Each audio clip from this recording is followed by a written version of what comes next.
Buongiorno, siamo nella piazza di Occa e siamo venuti a controllare il termine dei lavori di riasfaltatura della piazza.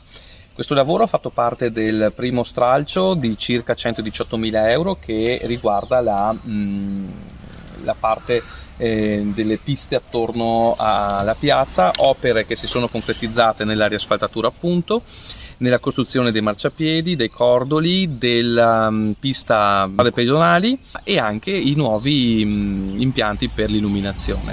Questo ha permesso insomma di avere un centro della piazza un pochettino più decoroso e ovviamente anche più spazioso. Per i prossimi lavori stiamo affrontando la richiesta di bando, nel senso che stiamo cercando di partecipare a bandi per ottenere il finanziamento in modo tale da completare tutti i lavori della piazza e una ristrutturazione completa. Stiamo parlando di 480.000 euro complessivi, per cui abbiamo bisogno veramente di riuscire a vincere il finanziamento. Ovviamente finanziamento che come sempre negli appalti pubblici verrà cofinanziato da parte del Comune.